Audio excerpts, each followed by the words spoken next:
Hi guys, Drummerstalk on tour here from the Caribbean Sea Jazz Festival. It's with the greatest pleasure to introduce to you Mr. Pete McLean. Hi Pete, how you doing? Great, how about yourself? Yeah, super. How long have you been playing with Maceo now? Right about 2 years. 2 years. Yes. And that's maybe the most important question. How is it for you to play with Maceo, such a legendary saxophone player? Well, first of all, it's surreal because I've been listening to Maceo since I was a little kid.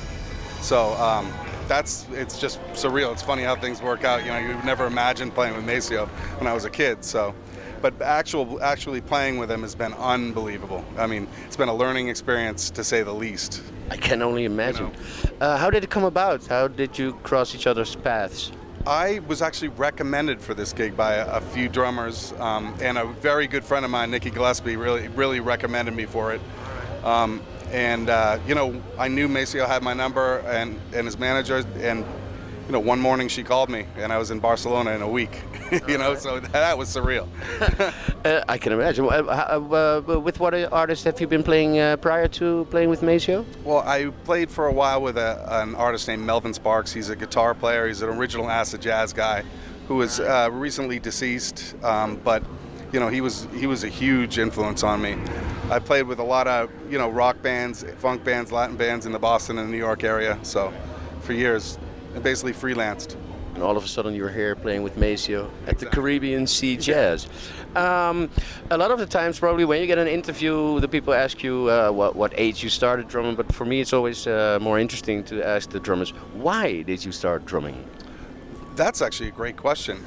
When I was a little kid, my family didn't have a very big house, so what we had was boxes everywhere. So I used to take paint sticks and bang on boxes all day until my mother actually somehow wanted me to play drums and bought me a drum set. So I just was interested because I was rambunctious little kid banging on things, and it was a perfect way to say, kind of keep me occupied so I wouldn't destroy other things, And then pretty soon things got out of hand, yes. Probably.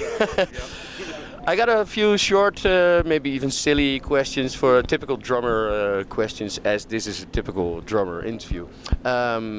Coated or clear heads? Oh, clear. Why? Well, especially for funk music, I just like the deepness it gives you. It's more rounded sound, and I like my toms to be kind of, when playing funk, kind of lower, tuned lower, so they have a more deep sound, and I think clear heads give me that. Yeah, I mean on the snare drum, obviously coated. Yeah, ambassador. That would be for the rock. That would be better, obviously. Yeah. All right, and another one like that is: would you prefer a wooden snare or metal? I would. That's a great question. A lot of guys have trouble with that one. Yeah. Depending on the music. I would have, if you asked me 2 years ago, I would have said metal. Yeah. And today I'll say I prefer wooded. Right now I have one that's maple and mahogany mixed. So. And that happened during playing with Maceo. Yes. You came to the. All right. Yeah. Right. And what was the exact intention of it? Is it a deep one, 5-inch or 6? It's a 6-inch. Yeah. Okay. All right. Did you? What was your school like? Did you study drums, or you were self-taught? No, I studied with. In Boston, we're lucky enough to have a lot of teachers around that teach at Berkeley and NEC and stuff like that. So, I was lucky enough to study with a guy named Bob Galati, who's a jazz drummer, who actually basically taught me. When it comes down to it, taught me how to play drums. All right. So I studied with him for about 5 years, pretty intensely. And then I took lessons from guys like Bob Moses and other drummers around the Boston area. So. And what would you consider was your, let's call it your big break? I mean, everybody, they're studying and they really want to go places, and you need a gig first of all, and then when you get your gig, then you get your network, and then hopefully you build from that. What would you consider was your big break? I would say. One of the things I tried to do is play any kind of gig in the beginning offer I got. I would take, no matter what it is or how intimidating it was. Never say no. Yeah, I would never say no, even if I wasn't ready for the gig. So, I'd say when I first got the call from Melvin Sparks to play with him, and that was pretty intimidating because it's an organ trio with one of the original guys who used to play that stuff. Yeah. So, I mean, that was really that's hard work. I played these silly little gigs that weren't really silly, but really got me ready for stuff. That was thank God I put myself through the fire. Before that I was ready for that. So. And it went upward from there on. Yes. Do you have any goals left? I mean, playing with Maceo must be like that's way up there. Are there any? Pretty far I mean, up, what's yeah. going to be next? What do you see? How do you see your future after this? That is another great question. I'd say, I'd love to. This might sound strange, but I'd like to start teaching a lot more in my free time. So, it would be nice to be able to teach in a larger capacity than I do Pass it now. on. Yeah, pass it on, exactly. And as well as play live, I'd like to. I'm just going to go until I can't move my arms anymore. So. That's a great answer to a great question. Yeah. I have one question that I ask all the drummers. Sometimes in English I find it difficult. Let me try to explain. Sometimes when I play and I'm confident, I can shoot for the skies. Everything is clear. I'm in the zone and everything is well. It could be a fault in gear or maybe a circumstance or something that distracts you, and then all of a sudden you lose this. You're not in the zone anymore, and you try to recoup yourself. Yeah. Do you still come across insecurity, and how do you deal with it? Yes, I definitely. Some nights when you play, you just don't feel right. And I think the trick that I use is, if I'm ever struggling playing, I always, and this, I'm sure many people do this, I try to relax as much as possible in the shoulders. Because if you're at all tight and you can record yourself tight and loose, it's going to make your life so much harder. And your sound is going to be, you're just going to be a little bit, off. So, usually 99% of the time that works. Is deep breathing and like relaxing while you're playing. Breathing. And then all of a sudden you're more fluid, and yeah. But when it gets in the mind, sometimes there's a Very hard. Yeah, exactly. I mean the body, and then with breathing, try to be relaxed. That's one thing, but sometimes it's in my head, and then maybe if I listen back to the gig 2 weeks later, it you sounds don't even fine. hear it. Yeah, exactly. Yeah. And then you think, but at the moment, too, like if it's in your head, how you deal with that? Yeah, that actually the breathing comes in with that, because it's basically when you breathe in and I breathe out, you try to stay in the moment. I know that's kind of a meditation thing, but because nothing really matters what just happened. So you just clear the head. Clear the head and just focus on what you have to do next. It's easier said than done, but it actually works for me a lot of the time. Yeah. I had the pleasure myself to be playing for in a couple of stints for over 8 years with Candy Doffer. You probably came across her. Of course, with playing with Maceo. We run into him in that period like lots of times. Sometimes he would jam with us, or she probably jams. Yeah, she does. Yeah. Yep. And these are two artists. They know exactly what they want. Yes. Right. So he has to deliver. So to come back to the last question, in the context of playing with Maceo, did you have in your first month or maybe even the first rehearsal, were there moments that you were like, oh man, I can't deliver what they want from me? Yeah, it was, in the beginning it was, I had to get used to playing a little different. It was just a little differently than I had been playing. Like, for instance, feel-wise and, relation to the guitar and the bass player, and not trying to be ahead of the guitar player. So, I had a lot of, even today, every once in a while, Maceo will suggest something, they're always great suggestions. So he's probably always right. Yeah, he's always right. He's even if I don't think he's right, he's right. And it's true. I listen back and be like, oh, he was right. Great. My last question, and then I let you prepare for the show. For the guys out there, this is going to be on the internet for the Dutch Slagwerkkrant drum magazine. Like these kids are watching this and they want to be a rock drummer or a funk drummer, whatever, or maybe even guys from another instrument, and they want to have a career in music. What would you tell them? What are things that you want to give to them when they aspire a career in music? Some advice. Yeah, advice. Okay. I would say take every opportunity for gigging you can take, and try to play live you can practice as much as you want, but live.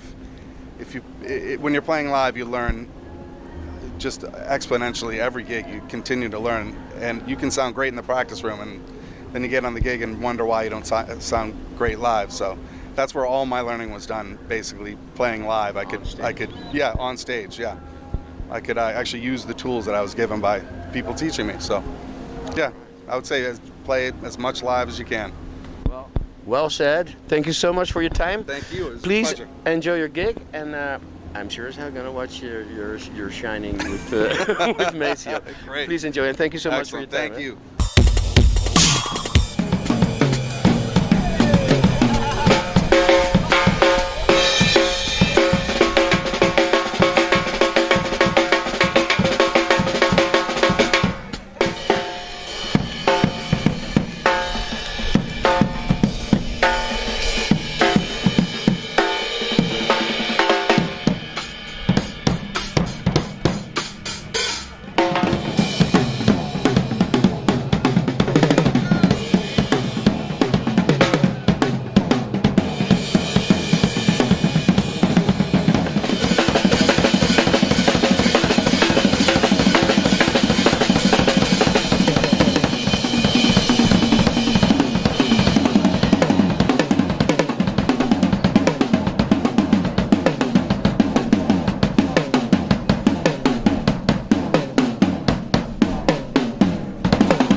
Again. Hey, back with Drummerstalk on tour. We got the one and only TaRon Lockett here.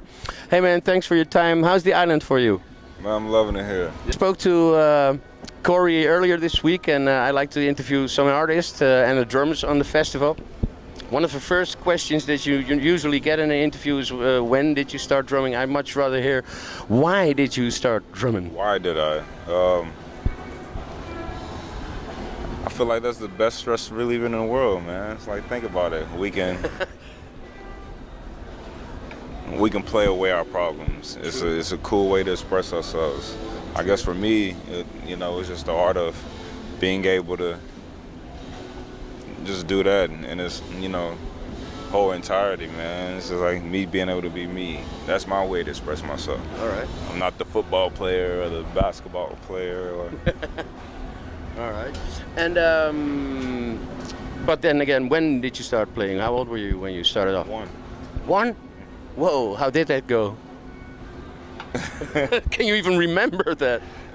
I can't, man. Yeah. My parents, my grandparents and family, they can tell you more than I could. Obviously. Just, for me, I just felt like I just sat on the drums and I didn't want to get up. I saw what I wanted to do and I just continued to, do it, hound it. All right. Do you play any other instruments as well?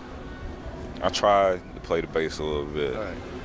I tried. Get into the rhythm section. Not good. I got some goofy drummer questions gear-wise. For instance, wooden snare or metal snare? Both for me, right. actually. At the same time as well? Yes. You got two always? Well, in this situation tonight, I don't. Mm-mm. But usually, my main snare, I like to use the steel snare. Yeah.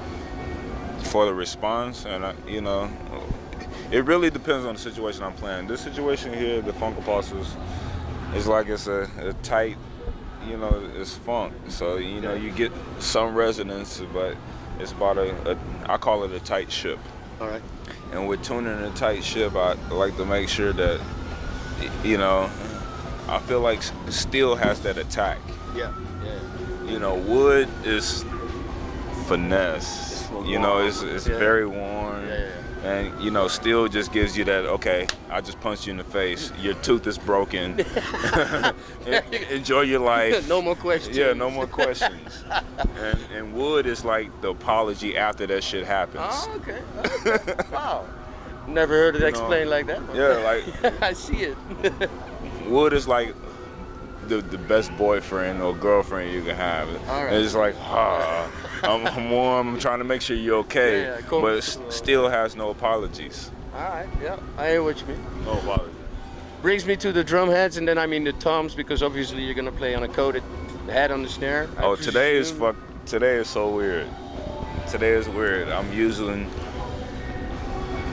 well, I guess the back line here is kind of, you got to get what you can get. Yeah. So we took away the rack. I took away a rack tom. I took away a 16-inch floor tom, right. and traded it for a 14-inch snare. And it's like, man, right. Stripping it down. Yeah, it's trying to make something out of what we can get. Like it sounds good. And you never get too comfortable with having to do with that kind of situation. No, because like you have to do it at the moment. Yeah. And Sure. once that moment is up, it's like, what's next? Okay. You know, this is a situation I'm gonna love it. You know, because it's like, man, we just have to really take away everything and just build it from scratch and make it something that is really what they don't have. All right. You know, be grateful what you got, guys. True that. When you get it, be grateful what you have. Use it well. Use it well. We just spoke about comfort. I asked Cory the same question earlier this week. It's about confidence and sometimes maybe the lack of it during the gig. If if everything goes well, if I'm in the zone, I can play like a monster. But sometimes, it can maybe get me distracted or whatever. I can lose my confidence, get out of the zone. Do you ever come across insecurity while playing a gig? Yeah, right. And how do you deal with it? Realizing like it's a bigger picture, man. It's like I have a part to play. You know, everybody, we all have a part to play. It's not bigger than me. It's not bigger than who's watching me. I don't care who's watching me. It's like I have to play it like the gig that I'm playing is supposed to be. Yeah. You know, we as drummers, we tend to get, and I think that's good, man. I feel like if I don't get nervous again, I feel like the humble is going out the door. All right. You know, and it's like for me to get nervous, I'm nervous right now doing this interview. Yeah. You're damn right, but it's like just doing it. Yeah. And going with it with a genuine heart, man. And just don't think about what's going on. Don't think about what somebody's saying about you or what somebody's gonna post about you later on. Yeah. That don't matter because they're not sitting up there and playing what you're doing, whether they're better than you or not. Yeah. It's about you playing your instrument and you expressing what you're supposed to do for whoever you're playing for or for whatever that moment is. Being yourself, not being afraid to be yourself. Beautifully spoken. One last question, because obviously there's going to be online later on, and I keep forgetting that we're like really talking about, so I'm sorry. No, that's okay. If there's kids watching, I cuss. You're talking the bleep truth. it out. We'll bleep it out. Yeah. Okay. And we have to translate it to Dutch anyway, so. So There you go. But for the kids that are watching us and they look up to drummers like you and they want to be a drummer, have a career in music, what would you tell them? What is good advice for them on their path to being a pro musician? like what I learned, man. Listen to the music. Like learn the music. Don't learn what you can play over it. We already know what we're capable of and what we can push through. But it's like if somebody gives you some music, learn the music. Learn your part. Add to your part. Make your part feel good. Don't. It's like, what more can I say to that? It's like, man, like, be yourself, but actually learn what is given to you. It's like, hey, Brick House. Let's take that for instance.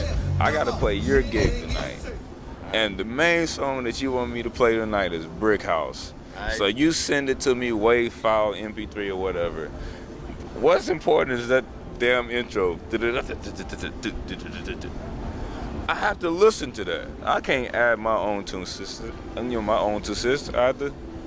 What you giving me? That's what I have to learn. All right. Cameraman, if you give me a camera and you give me a list of things to do, with that, I need to follow directions. When we're playing drums, we should listen to the record, man, and enjoy what that's becoming, and then toy around with that. I can't be creative until I know what the meat and potatoes is first. But you had to study hard before you could get there, right? Yeah. How does it? I had to fail. I had to fuck up a lot. Obviously. Do you still get to practice a lot when on tour, or? On tour, no. At home, I got a little practice pad kit that I just got, and I've been fooling around with it a lot. How does a day of practice look? If you're time enough to do it? I turn on a playlist and I just start playing with it. No books? Like trying to, no books. No. Not since high school. Right. And, when I was actually in school, that's when the books came. Yeah. But other than that, it's me listening. I'm not a visual learner. A lot of people in this generation, they can turn on YouTube and see some shit, and they can learn from it. I'm not gifted in that area. I kind of wish. I envy that. You guys are amazing. But that's more. It's like, man, I'm more of a. I have to hear it, and I have to close my eyes and visualize me being that person playing it and playing that part. Yeah. Not me playing what I know I can play over it. You know, we all have something in us that we can make something sound better, or you know, but being mindful and being obedient to the standard part, man, that's important. True that. I got one last question. It struck me when I asked Cory, because when I ask artists about their drummer, what they want from a drummer, what they look for in a drummer, maybe what they demand from a drummer, it was very almost spiritual in the way you interact with each other musically. He told me, he's like my favorite drummer is in my band. What am I going to say? And he's playing so instinctively. But from your vantage point, playing with him, can you elaborate on that a bit? What's the magic between you two guys? Could you put it into words, or is it just instinct?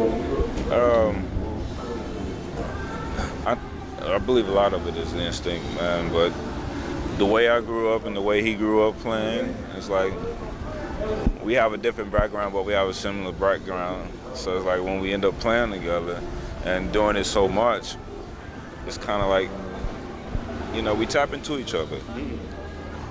I still ain't figured him out.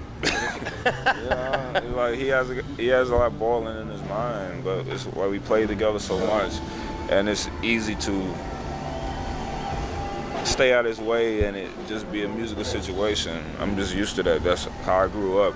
I didn't grow up playing with a lot of players. I grew up playing with an organ player. In church, I guess. Yeah. Y'all want to say that? Church boys, guys. Yes. It's different now. All right. Hey, listen, thank you so much for your time. Are you staying longer on the island? Are you leaving soon? Oh, we leave tomorrow, man. Oh, man. I wish. Oh, that's I wish. That's too bad. I really More wish. shows lined up? He and I go to Finland tomorrow, and then we go to Germany, and then we go home. All right, so all over the place. Yeah, man. Right, thanks for your time, man. I hope you enjoyed the show. Definitely. Have a good one. Hey, blessings to you guys. Thank you, man. Peace. Thanks a lot. Peace. Yeah.